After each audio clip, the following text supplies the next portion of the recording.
Audiolivro Mulheres que Revolucionam. Autora Paula Sena. Capítulo 2 A Mulher que Revoluciona através da Cura. Fui curada para curar uma geração, e projetada para produzir milagres, pois eu sou uma agente de milagres. Se vocês derem ouvidos ao Senhor Deus, e fizerem o que Ele aprova, e viverem os seus mandamentos obedecendo cuidadosamente todos os seus decretos, não trarei nenhuma das doenças que eu trouxe sobre os egípcios, pois eu sou o Senhor que te sara. Êxodo 15, verso 2. A condição para o milagre é a dificuldade, e para um grande milagre são as impossibilidades. Autor do livro O Homem que Veio do Céu.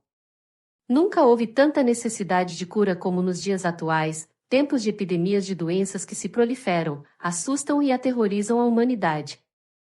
São doenças psicossomáticas geradas pela psique que são gastrite, alguns tipos de câncer, problemas coronários, pressão sanguínea alterada através do estresse ou excesso de preocupações e angústias, todas geradas por frustrações e percas e muitos casos por decepções.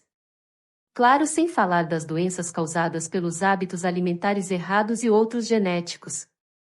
Muitos desses casos são considerados consequências de uma quebra de princípios, onde ficamos vulneráveis às enfermidades e em alguns casos levam a óbitos. Se você acha que por ser religioso, ou porque se intitular cristão, ou tem uma dieta alimentar aparentemente saudável, não vai estar sujeito a adoecer, ficar acamado, ou até mesmo morrer de uma enfermidade, está redondamente enganado. Todavia não é esse o plano de Deus para o ser humano. Observe que a maioria dos personagens históricos da Bíblia viveram com qualidade de vida e morreram fartos de dias, ou seja, bem velhos. O texto que nos antecedeu fala dos benefícios que um indivíduo pode desfrutar se obedecer às regras por Deus estabelecidas. Entretanto, é claro que Deus não cura todas as enfermidades. Existem aquelas pessoas que, para se manterem nos caminhos do Senhor Deus, precisa mantê-los doentes, pois só assim Deus os tem em seus braços. Existem aquelas também provenientes de pecados ou desobediência contra seu próprio corpo, que, segundo a Bíblia, é morada do Espírito Santo, portanto pecado.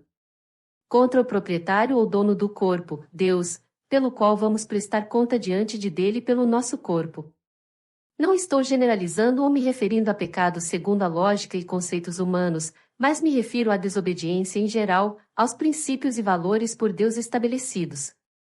Também me refiro à nossa responsabilidade aqui na Terra como representantes do reino dele pela humanidade, para abençoar e ter comportamentos que gerem novos benefícios e bem-estar à comunidade e sociedade em que vivemos. Principalmente a cura emocional e espiritual, que são doenças que hoje estão em alta. É tão fato isso, que quando uma pessoa é curada de câncer, HIV, e outras doenças consideradas impossíveis pela medicina ou autoimune, essas pessoas passam a serem mais sensíveis à situação de outros que estão vivendo o mesmo dilema, visitam os hospitais, fazem campanhas de oração ou campanha de alimentos, em gratidão a Deus pela sua cura, pois se colocam no lugar das pessoas e conseguem perceber que elas não têm a mesma estrutura emocional para se superar, e muitas delas são abandonadas pela própria família, e sabem que isto é fundamental para a recuperação do doente.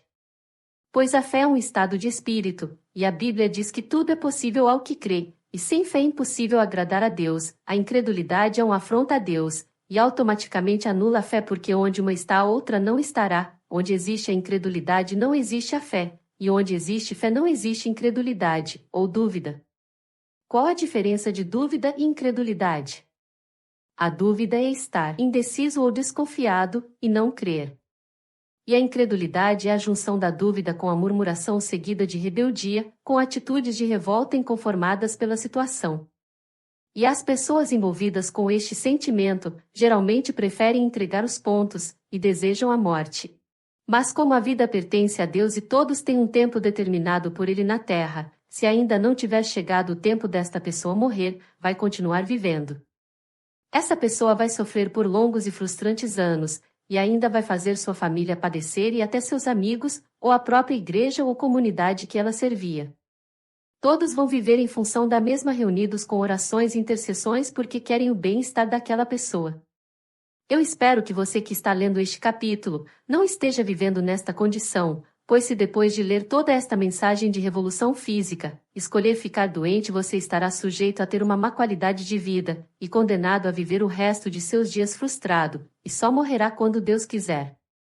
Se você conhece alguém que está doente e precisa de saúde, passe este livro adiante, principalmente para aqueles que realmente querem ser curados, e decidiram obedecer ao Mestre Jesus e seus decretos, revolucionando a vida dela e através dela a vida de outras pessoas, gerando cura. A oração feita com fé curará o doente, o Senhor o levantará e se houver cometido pecados ele será perdoado, isto é, se confessar seus pecados uns aos outros e orarem uns pelos outros. Pois a oração de um justo é poderosa e eficaz. 1 a Pedro 5 versos 15 e 16.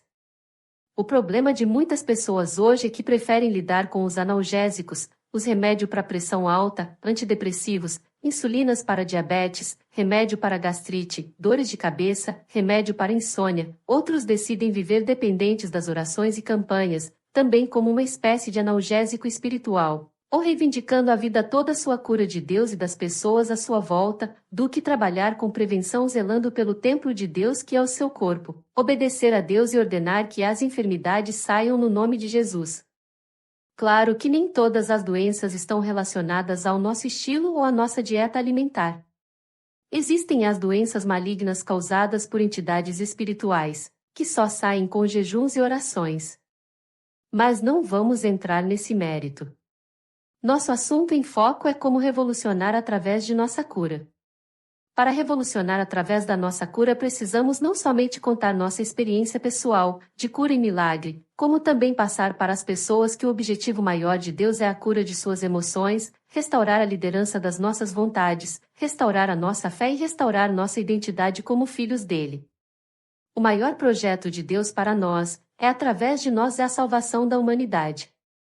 A humanidade está doente, e as doenças que estão em evidência são apenas reflexos das mazelas internas, conflitos existenciais e guerra espiritual. E só gera a cura de outro doente quem é curado, e fomos chamados para curar, e não para vivermos doentes. Porém, enquanto não nos posicionarmos como filhos de Deus que somos com postura de príncipes e princesas e não de servos, seremos prisioneiros e não libertadores dos doentes. De doentes para curadores, liberando a palavra de cura, e desatando todos os que estão aprisionados por espíritos de enfermidades levando-os à cura. Do contrário, sempre estaremos na posição de escravos, oprimidos, pobres e angustiados, se não mudarmos nosso entendimento e atitudes. Não é esse o plano de Deus para nós. Ele nos chamou para dominar, ser cabeça e não cauda, e isso não se refere apenas à área financeira, status, popularidade, glamour, mas principalmente termos qualidade de vida. Pois como vamos libertar os que estão presos, curar os doentes, levantar os caídos, restaurar os que estão destruídos? Se estamos prostrados diante de um leito de enfermidade, ou à margem da sociedade, isolados, alienados, deprimidos, angustiados por causa de doenças e depressivos. Viver bem é virtude de quem escolhe ter uma vida abundante e feliz. Decida hoje ser feliz e terminar os seus dias na terra, farto de idade e bem realizado em todas as áreas de sua vida, e não terminar prostrado em um leito de enfermidade. Isaías 61 verso 1.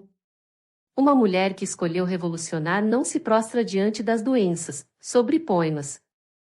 Meire há algumas semanas estava sentindo dores constantes na barriga, sentindo aquele inchaço e já havia feito alguns exames para descobrir a origem daquele mal e não tinha conseguido nada. Vinha apenas administrando a situação tomando alguns remédios caseiros que seus amigos a ensinavam, recebeu orações de um e de outro, porém sem melhoras. Mas alguém com fé fez uma oração determinante declarando sua cura, ela creu e tomou posse de sua cura. Mas quando chegava a hora de dormir à noite, sentia os mesmos sintomas. Tomava um copo de água, depois um de leite, e nada resolvia. Ela disse para Deus: Deus, eu creio que fui curada e não aceito esses sintomas, eu os rejeito e ordeno que saiam agora mesmo do meu corpo e da minha vida. E com muito esforço e uma boa música que tinha costume de ouvir para dormir, pois ela dizia que era como uma terapia aos seus ouvidos, conseguiu adormecer. Pela manhã, ao levantar, tomou seu café, passou o dia, e não se deu conta de que já havia sido curada. Hoje, com essa experiência e também tendo já vencido um câncer, que para os médicos era um caso sem jeito, Mary aprendeu que o segredo de viver bem não é só cuidar de sua saúde física, mas acreditar em Deus e tomar posse de uma vida saudável. De uma simples dor de cabeça a um câncer, não fazem diferença, pois ela acredita que Deus é soberano e pode curar qualquer doença, basta crer. E com essas convicções exemplar ousa acrescentar: eu nasci para vencer e revolucionar a vida de outras pessoas com minha história de vida. E em toda sua existência decidiu lutar contra os males de enfermidades. São males que sempre vão existir, devido ao meio ambiente, à poluição do ar, água contaminada, alimentação cheia de agrotóxicos, hormônios, etc. Sempre vão existir as enfermidades ou espíritos de enfermidades. O nosso corpo todo dia adoece, precisamos cuidar do nosso corpo, pois ele é a casa do Espírito Santo. Sempre fazendo a nossa parte, tomando as precauções necessárias, vitaminas e sais minerais para ficarmos imunes às doenças. Todavia sempre vão existir doenças, e também as pessoas que decidem andar na contramão de Deus, pela lógica humana e não na lógica de Deus. A medicina humana será seu guia e Senhor soberano, decidindo desobedecer às ordens de Deus. E geralmente será a maioria. Agora seguir a maioria e andar na contramão de Deus, e viver doente o resto de seus dias, você tem direito de escolha, nem Deus o priva desta decisão, você é livre para sofrer ou ser feliz. Decida hoje fazer o que Deus quer, obedeça aos princípios que regem a vida, e tenha uma boa qualidade de vida. Seja firme em seu propósito.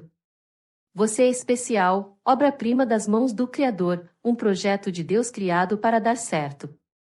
Desejo a você muita saúde e felicidade plena.